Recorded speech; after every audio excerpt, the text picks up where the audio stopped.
ദില്ലിയിലെ കാഴ്ചകൾ ഇന്ന് വീണ്ടും സമരം ശക്തി പ്രാപിക്കുന്നുവെന്ന സൂചനയാണ്. ഇന്നലെ ചെറിയ പോസിറ്റീവ് വാർത്തകളൊക്കെ വന്നിരുന്നു, സമരം തീരാനുള്ള സാധ്യത. പക്ഷേ സംയുക്ത കിസാൻ മോർച്ചയും സെൻട്രൽ ട്രേഡ് യൂണിയനും ആഹ്വാനം ചെയ്ത ഭാരത് ബന്ദ് ആരംഭിച്ചിരിക്കുന്നുവെന്ന വാർത്തയിൽ നമ്മൾ ദില്ലി വാർത്ത ആരംഭിക്കുന്നു. നോബൽ മാരിക്കാരൻ നമുക്കൊപ്പം ചേരുന്നുണ്ട്. Nobel, very good morning. Bharat bandh ആരംഭിച്ചു എന്നാണ് നമ്മൾ മനസ്സിലാക്കുന്നത്. കേരളം ഒഴികെയുള്ള സംസ്ഥാനങ്ങളിൽ ഭാരത് ബന്ദ് ശക്തമായിരിക്കും എന്ന സൂചന കൂടി എത്തുന്നുണ്ട്. ഈ സംയുക്ത കിസാൻ മോർച്ച SKM കഴിഞ്ഞ തവണ സമരം നടത്തി വിജയിപ്പിച്ച സംഘടന കൂടിയാണ്. എങ്ങനെയാണ് ഭാരത് ബന്ദ് രാവിലെ ആരംഭിച്ചിരിക്കുന്നത്? കേരളം ഒഴികെയുള്ള സംസ്ഥാനങ്ങളിൽ ഹരിയാനയിലും പഞ്ചാബിലും ദില്ലിയിലുമെല്ലാം സമരം ശക്തമാണ്.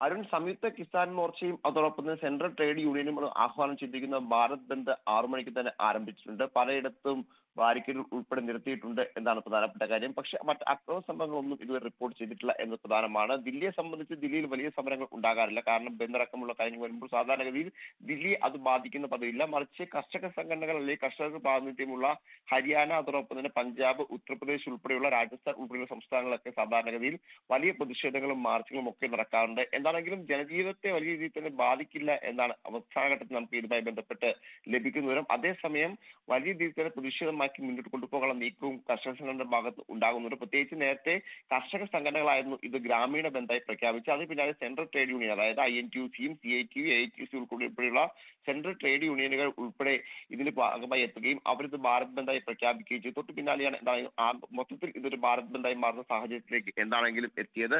അതിപ്പോൾ 6 മുതൽ വൈകിട്ട് 4 വരെയാണ് നിശ്ചയിച്ചിരിക്കുന്നത്. അതോടൊപ്പം തന്നെ ഉച്ചയ്ക്ക് 12 മുതൽ 6 വരെ പലയിടത്തും വാഹനങ്ങൾ അല്ലെങ്കിൽ റോഡുകൾ ഉൾപ്പെടെ ഇതായി ക്ലോസ് ചെയ്തുകൊണ്ട് അല്ലെങ്കിൽ റോഡുകൾ ഉൾപ്പെടെ കുത്തിയിരുന്ന് പ്രതിഷേധിക്കുമെന്ന് അടക്കമുള്ള കാര്യങ്ങൾ എന്താണെങ്കിലും കർഷക സംഘടന വ്യക്തമാക്കിയിട്ടുണ്ട്. വലിയ പ്രതിഷേധം ഇന്ന് ഉണ്ടാകും എന്ന് പ്രതീക്ഷിക്കുന്നു. അതേസമയം ഇതുമായി ബന്ധപ്പെട്ട് നിരവധി ആവശ്യങ്ങളാണ് പ്രധാനമായും കർഷക സംഘടനകൾ മുന്നോട്ട് വയ്ക്കുന്നത്. അതിൽ പ്രധാനപ്പെട്ടത് ഈ മിനിമം താങ്ങുവില ഉൾപ്പെടെ ഉറപ്പാക്കുക. അതോടൊപ്പം തന്നെ ഗ്രാമീണ തൊഴിലുറപ്പ് പദ്ധതിക്ക് പരമാവധി തൊഴിൽ ദിനങ്ങൾ നൽകുക. അതോടൊപ്പം തന്നെ പഴയ പെൻഷൻ പദ്ധതി പുനഃസ്ഥാപിക്കുക. എല്ലാ തൊഴിലാളികൾക്കും പെൻഷൻ സാമൂഹ്യ സുരക്ഷ ഉറപ്പാക്കുക.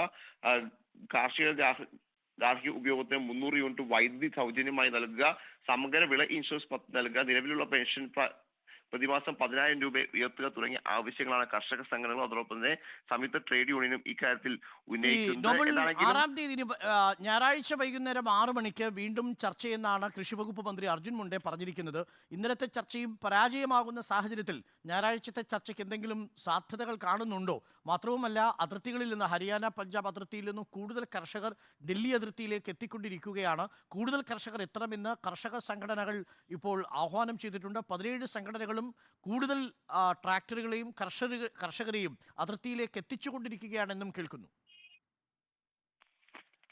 അരുൺ, സംയുക്ത കിസാൻ മോർച്ചയുടെ ഗ്രാമീണ ബന്ദ് തുടരുമ്പോൾ കഴിഞ്ഞ ദിവസങ്ങളിൽ പ്രതിഷേധം ആരംഭിച്ച സംയുക്ത കിസാൻ മോർച്ച നോൺ പൊളിറ്റിക്കൽ വിഭാഗത്തിന്റെ പ്രതിഷേധം ഇന്നു മുതൽ കൂടുതൽ ശക്തമാകും എന്നാണ് പ്രധാനപ്പെട്ട കാര്യം. ഇന്നലെ കേന്ദ്ര സർക്കാർ നടത്തിയ ചർച്ചയും പരാജയപ്പെട്ടിരുന്നു. ചർച്ചയിൽ പ്രധാനമായും കേന്ദ്രത്തിന് ഒരു പരിഹാര മാർഗം നിർദ്ദേശിച്ച് മുന്നോട്ട് വയ്ക്കാൻ ഉണ്ടായിരുന്നില്ല എന്നാണ് കർഷക സംഘടനകൾ പറയുന്നത്. അതോടൊപ്പം താങ്ങുവില ഉറപ്പാക്കാൻ നിയമനിർമ്മാണം എന്ന ആവശ്യത്തിൽ ഉറച്ചു നിൽക്കുന്നു എന്നും കർഷക സംഘടനകൾ വ്യക്തമാക്കുന്നു.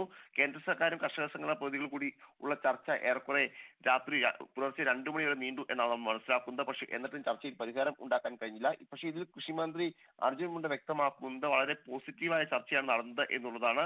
ചർച്ച ഞായറാഴ്ച വൈകിട്ട് 6 മണിക്ക് വീണ്ടും ആരംഭിക്കും എന്നുകൂടി അദ്ദേഹം പറഞ്ഞു. ചർച്ചകളുടെ പരിഹാരം കാണും എന്നാണ് കേന്ദ്ര സർക്കാർ വ്യക്തമാക്കുന്നത്. ഇന്നലെ പഞ്ചാബ് മുഖ്യമന്ത്രി ഭഗവന്ത് മാനും ഈ ചർച്ചയിൽ പങ്കെടുത്തിരുന്നു.